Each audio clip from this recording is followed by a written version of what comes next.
আজকে আমরা ভেক্টর অধ্যায়ের বেসিক কনসেপ্ট নিয়ে আলোচনা করব। তো এখন আমরা বেসিক কনসেপ্ট নিয়ে আলোচনা করি।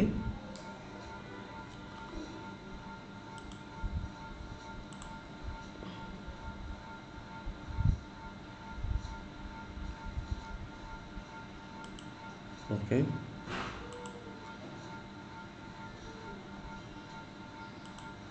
তো ঠিক আছে, শুরু করলাম। দেখো তোমরা, আমরা ফার্স্ট যে জিনিসটা জানবো, ভেক্টর কি। তো ভেক্টর হচ্ছে যে এমন একটা রাশি হচ্ছে এই ভৌত জগতে যা কিছু পরিমাপ করা যায় সেটাই হচ্ছে রাশি। আর এর ভেতরে দুই প্রকারের রাশি আছে, একটা স্কেলার রাশি আর একটা আছে হচ্ছে ভেক্টর রাশি। তো আমরা জানি স্কেলার রাশি প্রকাশ করার জন্য শুধু মানের প্রয়োজন, দিকের কোনো প্রয়োজন হয় না। সেটাই হচ্ছে স্কেলার রাশি। আর যেই রাশি প্রকাশ করার জন্য মান ও দিক উভয়ের প্রয়োজন হয় সেটা হলো ভেক্টর রাশি। যেমন আমি যদি বলি 1 কেজি আলু নেব, তাহলে কোনো আলুর দোকানদারকে বলবে যে তুমি কোন দিক থেকে নেবে, নিচের দিক থেকে, উপরের দিক থেকে? সেটা কিন্তু বলে না, যার কারণে এইটার দিকের কোনো প্রয়োজন হয় না ওজন পরিমাপ, মানে এক কথায় ভর পরিমাপ করার ক্ষেত্রে। যার কারণে আমরা বলতে পারি ভর একটা স্কেলার রাশি। আমরা যদি বলি সময় পরিমাপ করব, তাহলে সময় কোন দিক থেকে পরিমাপ করব সেটাও নির্দিষ্ট করা যায় না, এগুলো হলো স্কেলার রাশি। যদি আমি বলি কম্পাঙ্ক পরিমাপ করব, পর্যায়কাল পরিমাপ করব,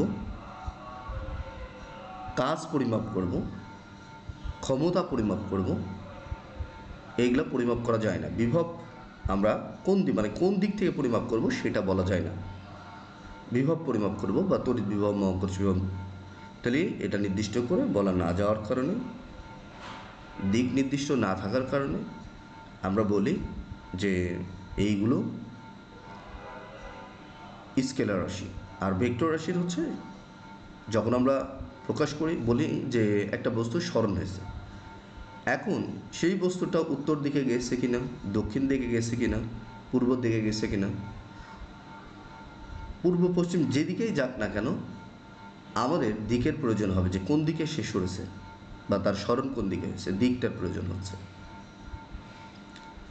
যদি আমি বলি বল প্রয়োগ করলাম একটা বস্তুর উপর, তাহলে বস্তুটার কি উপরের দিকে বল প্রয়োগ করলাম, না পাশে বল প্রয়োগ করলাম, না নিচ দিয়ে বল প্রয়োগ করলাম, কোন দিক থেকে বল প্রয়োগ করছে সেটা সহ বলা লাগে রাশিটাকে প্রকাশ করতে, বল কোন দিক থেকে হচ্ছে। তো এই কারণে আমরা বলি যে সরণ, বল, বেগ, ভরবেগ, এগুলো হচ্ছে ভেক্টর রাশি। মহাকর্ষ প্রাবল্য, তড়িৎ প্রাবল্য, এগুলো সবই কিন্তু ভেক্টর রাশি। কেন? কারণ ভেক্টর রাশি প্রকাশ করার জন্য কিন্তু দিকের প্রয়োজন হচ্ছে, তার সাথে মান, দিক দুইটাই প্রয়োজন হচ্ছে। এই কারণে তো আমরা ভেক্টর প্রকাশ করতে গেলে আমরা কিভাবে প্রকাশ করি? কোনো একটা ইংরেজি বর্ণমালার ওপরে আমরা এ একটা বর্ণ নিলাম, তার উপরে যদি অ্যারো দিই তাহলে এটা আমরা উচ্চারণ করি এ ভেক্টর। আমরা উচ্চারণ করি এটা হচ্ছে এ ভেক্টর।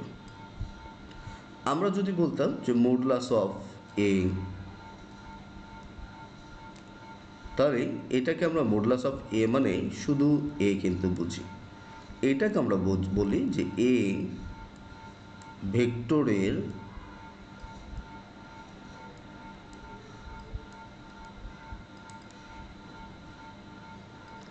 ভেক্টরের মান। তো আমরা শুধু কি এই অ্যারো চিহ্ন দিয়েই প্রকাশ করি ভেক্টর? না, আমরা যেহেতু খাতায় লিখতে অনেক সময় লেগে যায় অ্যারো দিতে, যার কারণে এর উপরে বার চিহ্ন ব্যবহার করতে পারি। তাছাড়াও আমরা দেখব যে একক ভেক্টর হিসেবে যখন আমরা কল্পনা করব তখন কোনো একটা অক্ষরের উপরে স্মল লেটারগুলোর উপরে সাধারণত স্মল লেটারের উপরে কি হয়, হ্যাড বা ক্যাপ দেওয়া হয়। তাহলে এইগুলো হয়ে যাবে একক ভেক্টর। তাহলে এখানে আমরা বলি, এটা উচ্চারণ করি, এ ভেক্টরের, আমরা যেহেতু ভেক্টর চিহ্ন দিয়ে ফেলেছি সুতরাং এখানে আমাদের ভেক্টর না লিখলেও হয়। এর একক ভেক্টর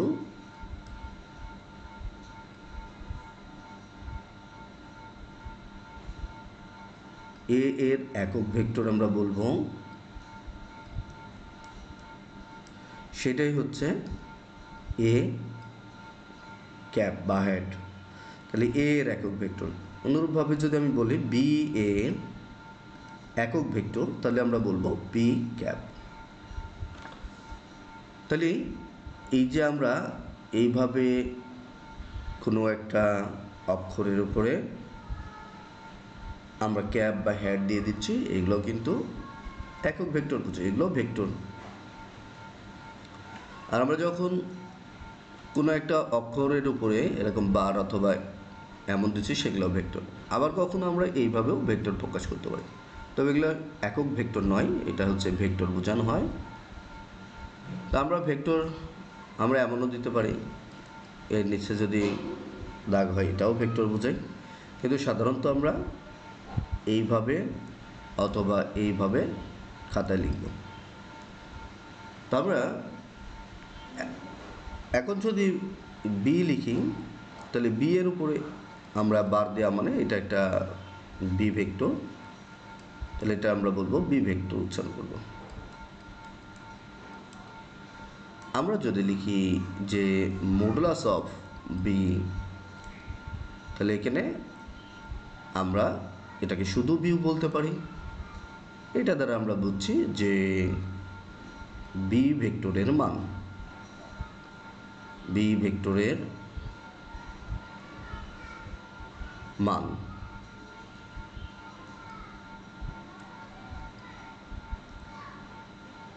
ওকে,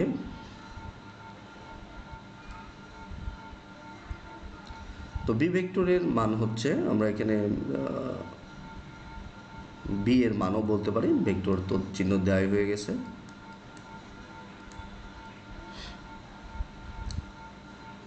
এখন আমরা একটা ভেক্টর রাশি যখন প্রকাশ করব তখন দেখব যে এর উপরে এইভাবে আমরা অ্যারো দিছি, এর ভেতরে 2i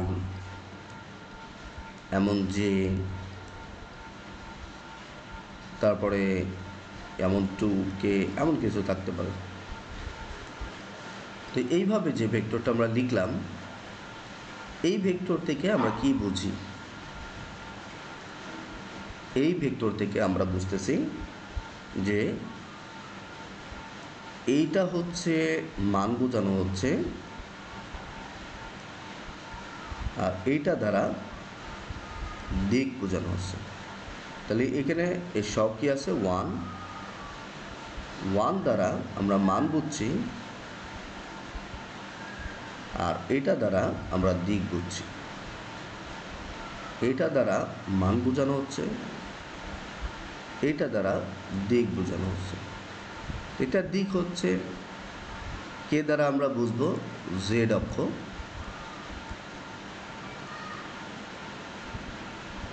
যে দ্বারা আমরা বুঝবো ওয়াই অক্ষ।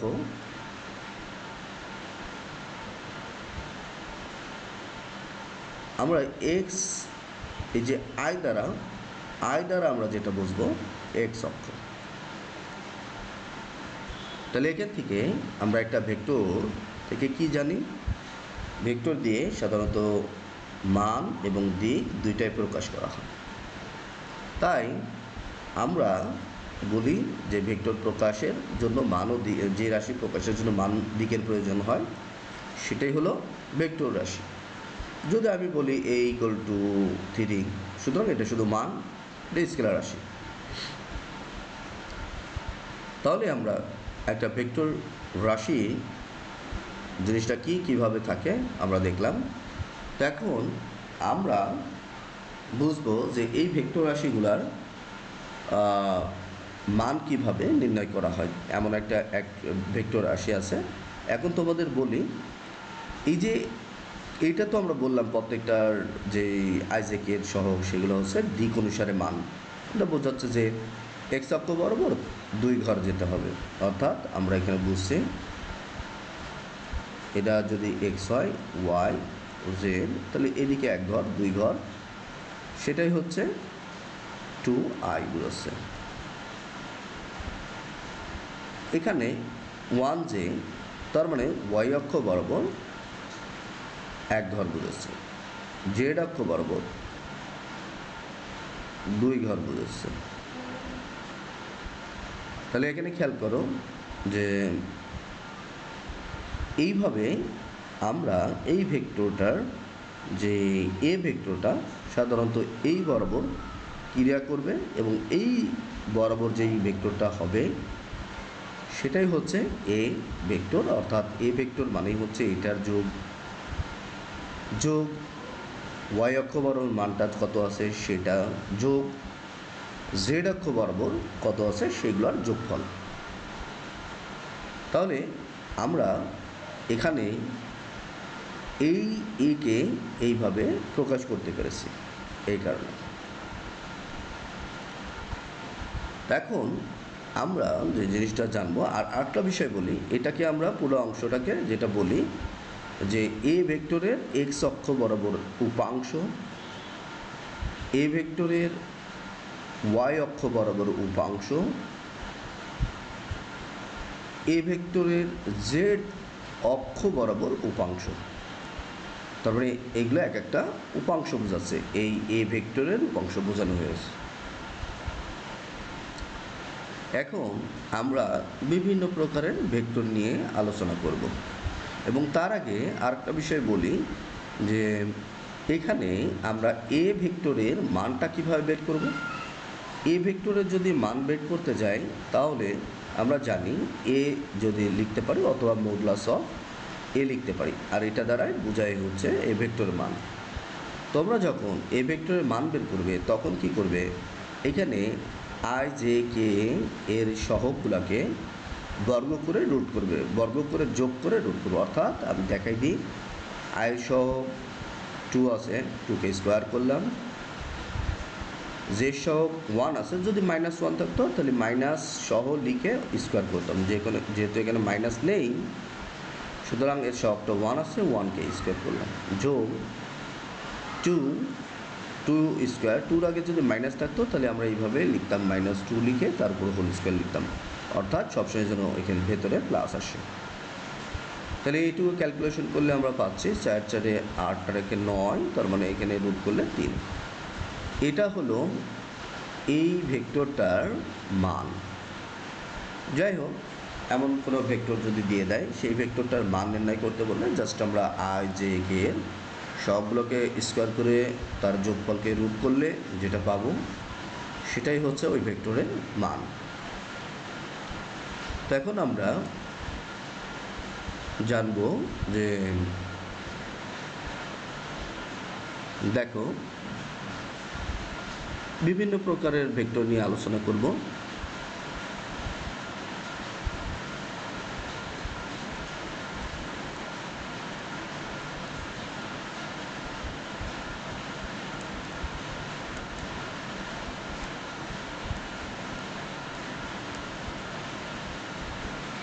তো বিভিন্ন প্রকারের ভেক্টরের ভিতরে ফার্স্টে আমরা যেটা করব সেটা হলো যে 1 নম্বর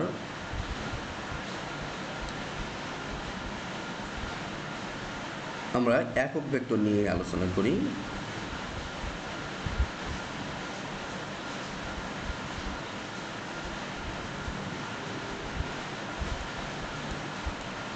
তো একক ভেক্টর হলো যেই ভেক্টর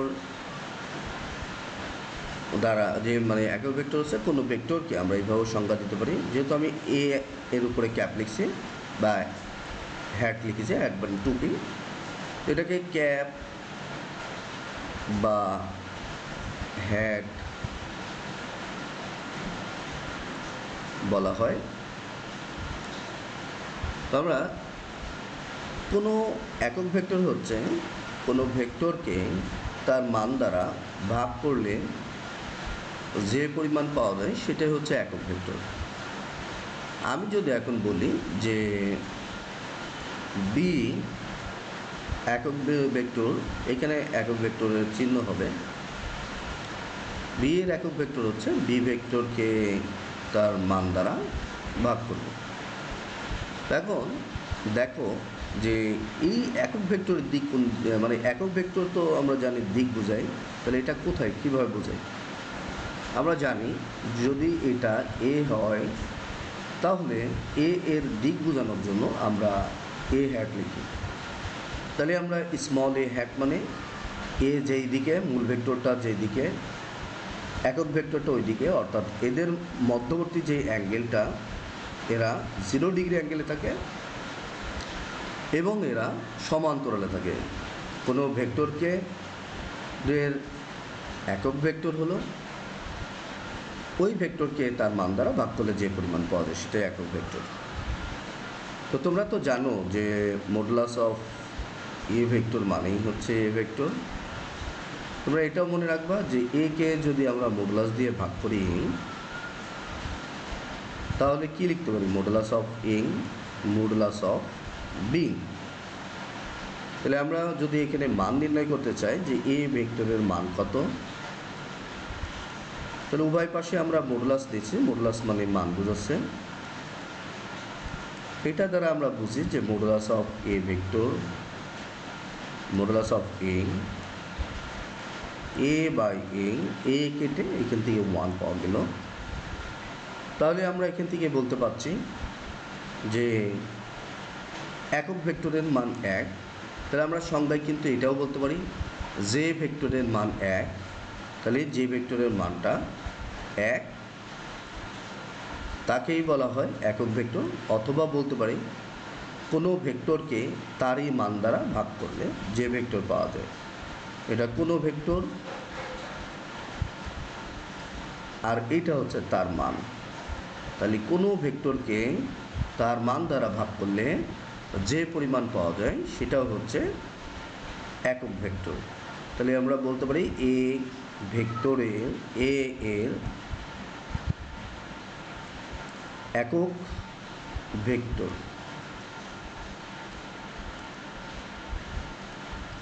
এর একক ভেক্টর হচ্ছে এটা। তাহলে আমরা একক ভেক্টর সম্পর্কে কিছুটা জানলাম। তা আমরা ত্রিমাত্রিক কার্তেশীয় স্থানাঙ্ক ব্যবস্থায়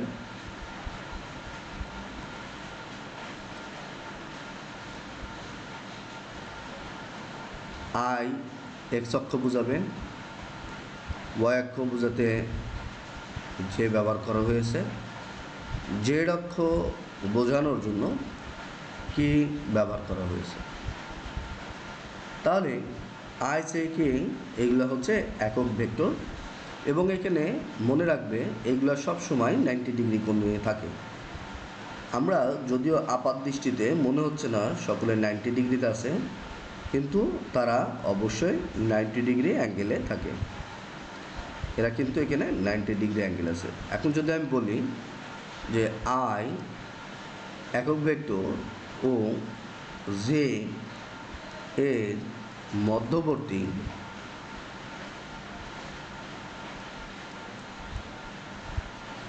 কোণ কত, তাহলে তোমরা নির্দ্বিধায় বলবে 90 ডিগ্রি। যদি বলা হয় যে ও কে এর মধ্যবর্তী কোণ কত, তোমরা কিন্তু নিশ্চিন্তে বলতেছ যে মধ্যবর্তী কোণ 90।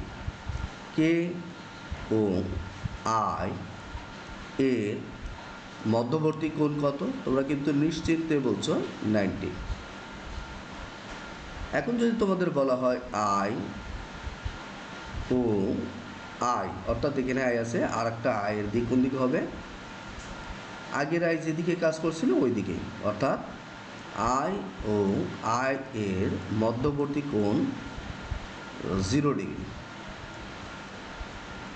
জে ও জে এর মধ্যবর্তী কোণ 0 ডিগ্রি। এইভাবে কে ও কে এর মধ্যবর্তী কোণও 0 ডিগ্রি। তাহলে বিষয়গুলো মনে রাখতে হবে তোমাদের। এখন তোমাদের যদি কোশ্চিন দেওয়া হয় যে এ একটা vector, A vector equal to A i plus half j plus half k একক ভেক্টর হলে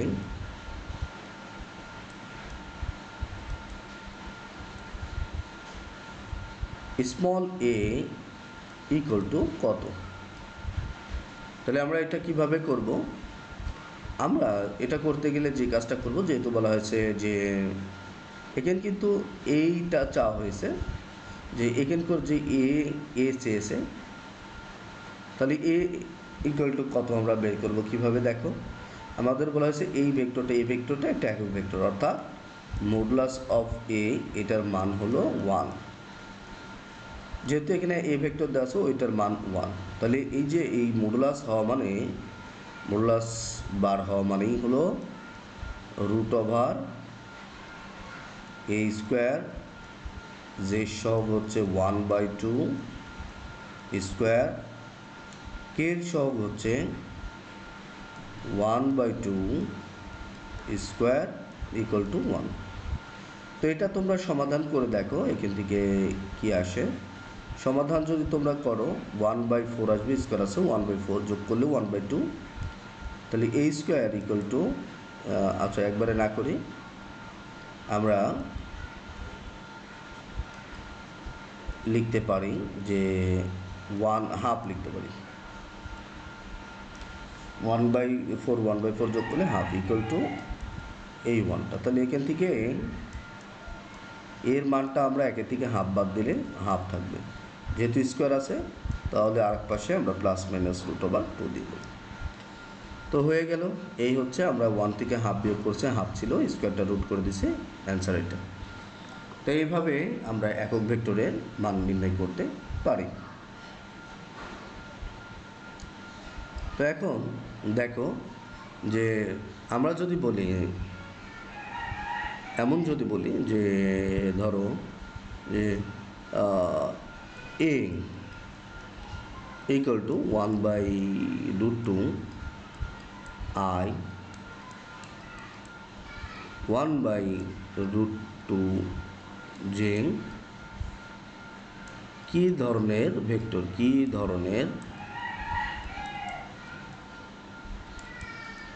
ভেক্টর,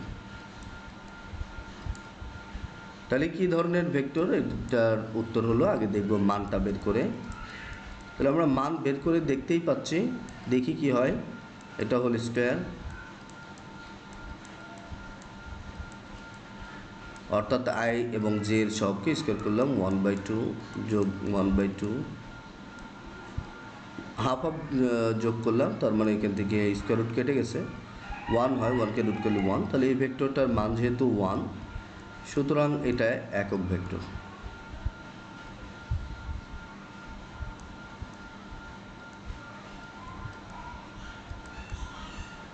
তাহলে আমরা একক ভেক্টর এইভাবেও যদি হয় তা আমরা উত্তর করতে পারবো। তো এখন খেয়াল করো, আমরা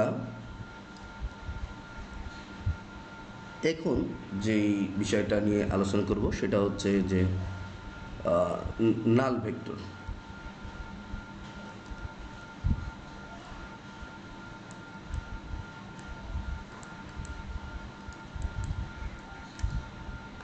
নাল ভেক্টর হচ্ছে যে ভেক্টরের মান 0, অর্থাৎ আমরা একটা ফোঁটাও বলতে পারি। এই ফোঁটাটা তো কী বুঝবো, একটা ফোঁটা যার কী নেই, যে সুনির্দিষ্ট দিক নেই এবং সুনির্দিষ্ট মান না থাকার কারণে এটা 0। আমরা এর নিচে এরকম বার চিহ্ন ব্যবহার করতে পারি, নিচে অথবা উপরে আমরা এমন দিলে এটা বুঝবো যে 0 বা নাল ভেক্টর। তো 0 ভেক্টরের কখন পাওয়া যায়? দুইটা সমান মানের ভেক্টর যদি আমরা যোগ করি, সমান মানের বিপরীত দিকে চলমান দুইটা ভেক্টর যোগ করলেই আমরা 0 পাবো, অথবা সমান মানের দুইটা ভেক্টর পরস্পর থেকে বিয়োগ করলেও আমরা নাল ভেক্টর পাবো। সমান মানের বিপরীত দিকে চলমান দুইটা ভেক্টর যোগ করলেও নাল ভেক্টর পাবো, এবং সমান মানের দুইটা ভেক্টর একটা থেকে একটা বিয়োগ করলেও নাল ভেক্টর পাবো। তাহলে নাল ভেক্টর যেহেতু একটা নির্দিষ্ট বিন্দু নির্দেশ করে, যার কারণে সুনির্দিষ্ট দিক নেই।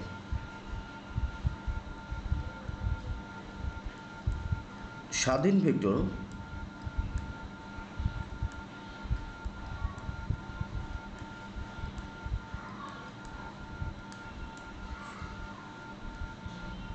স্বাধীন ভেক্টর হচ্ছে যেই ভেক্টরের পাদবিন্দু ইচ্ছামতো নেওয়া যায়। তাহলে এটার হচ্ছে মান 0, তাকে শূন্য ভেক্টর বা নাল ভেক্টর বলা হয়। বোঝা গেছে? স্বাধীন ভেক্টর হচ্ছে পাদবিন্দু ইচ্ছামতো নেওয়া যাবে।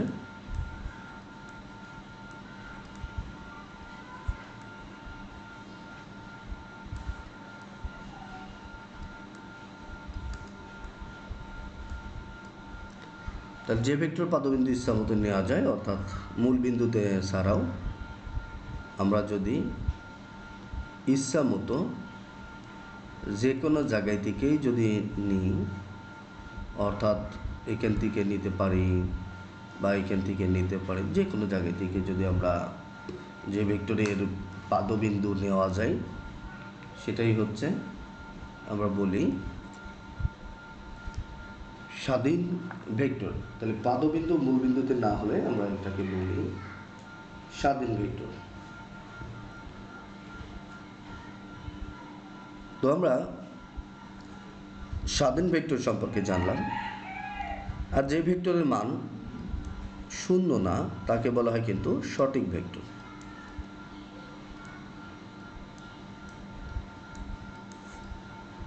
তাহলে আমরা যদি বলি এখানে 2 3i 6j -2k,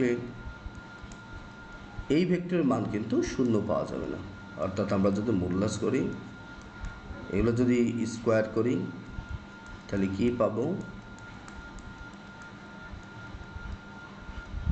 7 পাচ্ছি। সুতরাং মান 0 নয়, সুতরাং এটা সঠিক ভেক্টর। আমরা বিপ্রতীপ ভেক্টর নাম শুনেছি।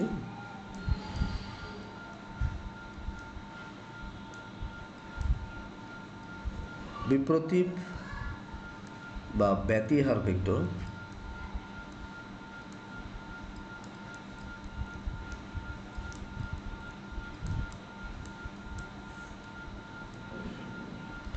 বিপ্রতীপ বা ব্যতিহার ভেক্টর হচ্ছে এই ব্যতিহার ভেক্টরটা কি?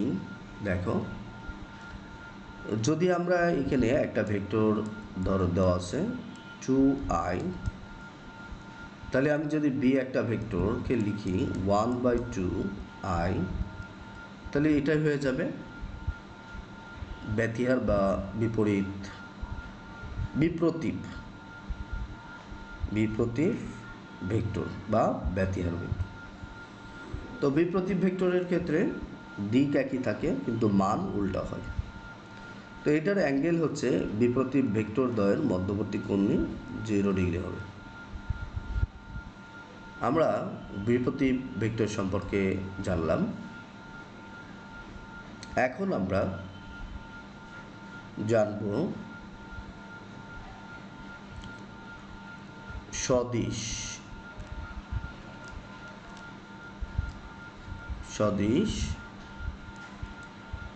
ভেক্টর।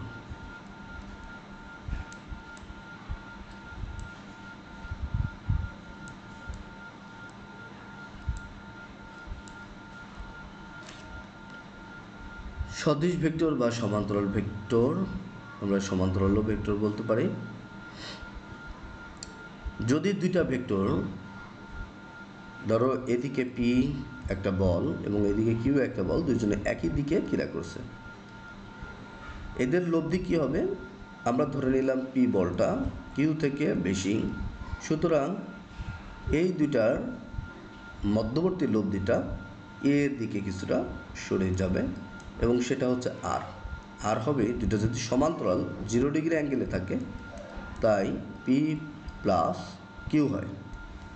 দুটি ভেক্টর পরস্পর সমান্তরাল এবং সেটা একই দিকে যদি তার লব্ধিটাও যদি এদের সাথে একই দিকে থাকে, সমান্তরাল থাকে, তাহলে সেটা হবে এদের লব্ধিটা হচ্ছে দুটো যোগফলের সমান। তো এটা হচ্ছে সদিশ এবং সদিশ ভেক্টর বা সমান্তরাল ভেক্টর আমরা যেটাকে বলি।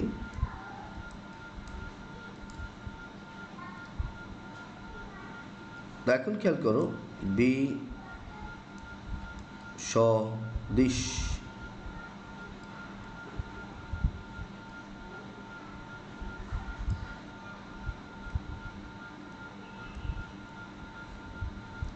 বিসদৃশ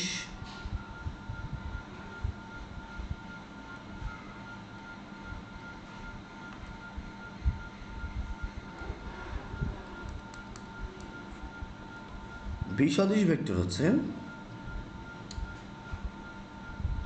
যদি এমন হয় দুটা ভেক্টর সমান্তরাল কিন্তু দিক বিপরীত। এরা কিন্তু ছিল 0 ডিগ্রি অ্যাঙ্গেলে, বাট এরা কিন্তু আছে উল্টা দিকে, অর্থাৎ এদিক যদি কিউ কাজ করে, এদিক যদি পি কাজ করে, এরা আছে কিন্তু পরস্পর উল্টা দিকে।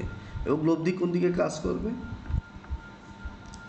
তো লব্ধি যদি পি কিউ থেকে বড় হয় বা কিউ যদি পি থেকে বড় হয়, তাহলে কিউ থেকে বাইরের দিকে এবং কিউ এর দিক যেদিক ছিল সেই দিকেই এদের লব্ধিটা কাজ করবে এবং সেই ক্ষেত্রে লব্ধিটা আর equal to Q minus P হবে।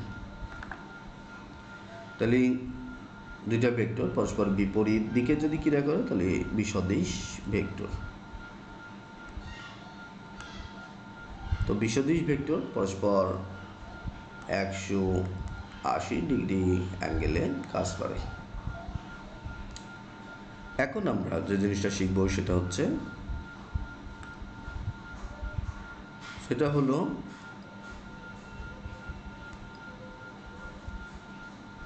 নতুন আরেকটা ভেক্টরের সংজ্ঞায় যাই। আমরা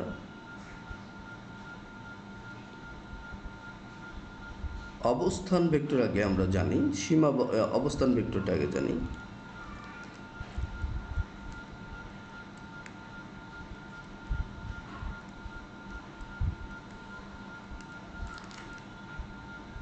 অবস্থান ভেক্টর হচ্ছে যে ভেক্টরে পাদবিন্দু মূল বিন্দুতে থাকে, অর্থাৎ মূল বিন্দুর সাপেক্ষে যে ভেক্টরের দ্বারা কোনো একটা আরেকটা বিন্দুর অবস্থান নির্ণয় করা হয়, তার মানে মূল বিন্দু নির্দিষ্ট করা।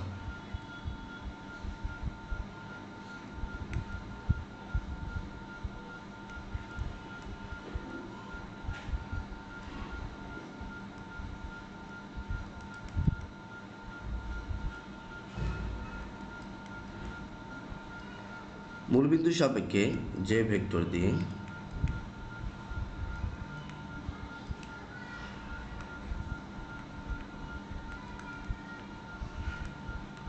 কোনো বিন্দু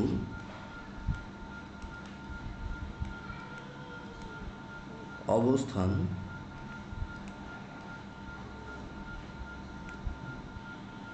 নির্ণয় করা যায়,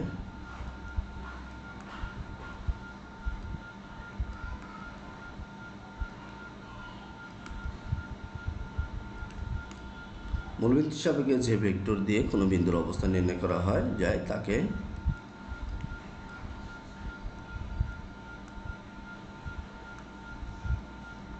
অবস্থান ভেক্টর বলে। তো অবস্থান ভেক্টরের সংজ্ঞা এটা। যদি আমরা বলি যে এখানে ধরো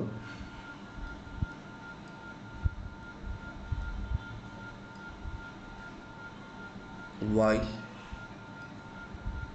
এক্স এক্স এবং জেড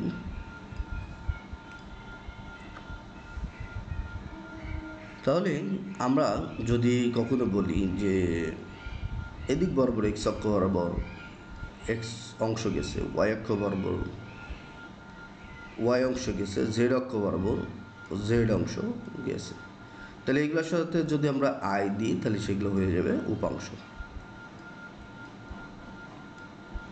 এবং সবগুলো যদি যোগ করি তাহলে এখানে একটা ভেক্টর পাবো যেটাকে আমরা আর ভেক্টর বলছি, যেটার নামই হচ্ছে অবস্থান ভেক্টর। এই যে এটা মূলবিন্দুর থেকেই কিন্তু এটা হিসাব হচ্ছে, তাহলে মূলবিন্দুর সাপেক্ষে এই বিন্দুটার অবস্থান নির্ণয় করা হচ্ছে বলে, আর মূলবিন্দু থেকে ওই বিন্দুর দূরত্বটাই হচ্ছে অবস্থান ভেক্টর। অর্থাৎ অবস্থান ভেক্টর এখানে কি আসছে, এক্স আই ওয়াই জে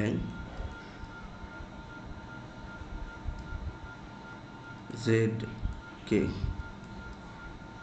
এটা হচ্ছে অবস্থান ভেক্টর। এখন আমরা যেটা পড়ব সেটা হচ্ছে যে সীমাবদ্ধ ভেক্টর।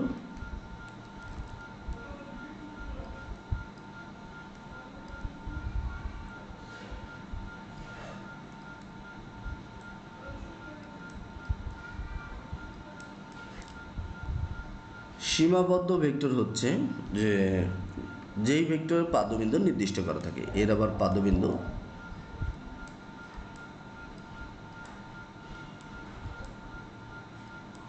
নির্দিষ্ট করা থাকে, তাহলে সীমাবদ্ধ ভেক্টরের পাদবিন্দু নির্দিষ্ট করা থাকে, তাহলে আমরা সেই হিসেবে অবস্থান ভেক্টরকে আমরা কি বলতে পারি, অবস্থান ভেক্টরকে আমরা বলতে পারি সীমাবদ্ধ ভেক্টর, কারণ মূল বিন্দুর সাপেক্ষে যে ভেক্টর দিয়ে কোনো একটা বিন্দুর অবস্থান নির্ণয় করা হওয়ার কারণে আমরা বলি যে অবস্থান ভেক্টর একটা সীমাবদ্ধ ভেক্টর। তাহলে পাদবিন্দু নির্দিষ্ট করা থাকে সীমাবদ্ধ ভেক্টর, তাই আমরা যেহেতু এটাকে সীমাবদ্ধ ভেক্টর বলি। আর অবস্থান ভেক্টরের পাদবিন্দু মূলবিন্দুর সাপেক্ষে নির্দিষ্ট করা থাকে, যার কারণে অবস্থান ভেক্টর একটা সীমাবদ্ধ ভেক্টর। এখন আমরা যেটা পড়ব যে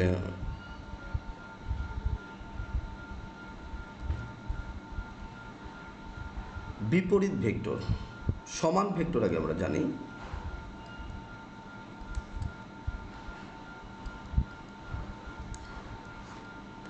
সমান ভেক্টর হলো যে দুইটা ভেক্টরের মান যদি সমান হয়, অর্থাৎ এখানে 2i আছে, এখানে -2j আছে, এখানে কে আছে, তুমি এটার মান বের করে দেখো কি আসে। মান বের করলে দেখবে এইগুলোর মান আসবে হচ্ছে 3। ঠিক অনুরূপভাবে যদি আমরা লিখি B vector equal to i 2j, তারপরে হলো 2k। তখন এটা কি, এটার মান কত সেটা আমরা এখন দেখি। এটার মান যদি আমরা করি 1 স্কোয়ার -2 স্কোয়ার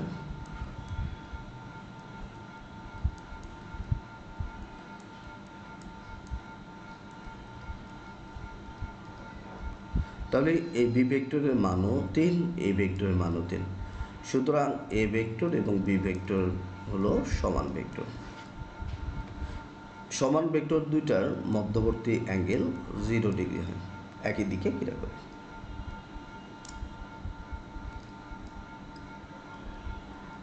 এরপর আমরা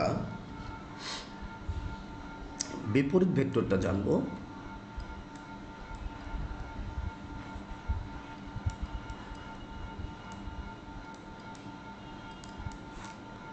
যদি দুইটা ভেক্টর এমন হয়, এ একটা ভেক্টর, এর মান হচ্ছে 2i উল্টা দিকে যদি বি কাজ করে, বি এর মান হচ্ছে -2i, তাহলে এই দুইটা ভেক্টরকে আমরা বলি পরস্পর বিপরীত ভেক্টর। মান সমান দিক বিপরীত দুইটা ভেক্টরকে আমরা বিপরীত ভেক্টর বলে থাকি। তাহলে এটা হচ্ছে বিপরীত ভেক্টর।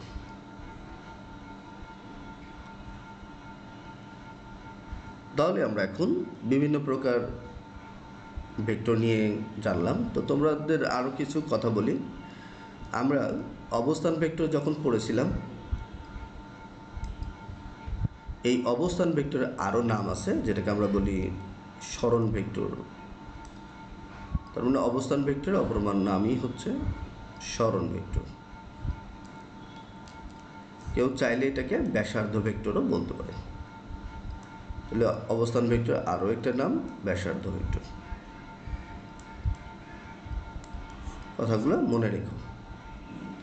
তাহলে আমরা আজকে ভেক্টরের প্রকারভেদ নিয়ে আলোচনা করলাম, ভেক্টরের বেসিক একটা ক্লাস নিয়ে আলোচনা করলাম।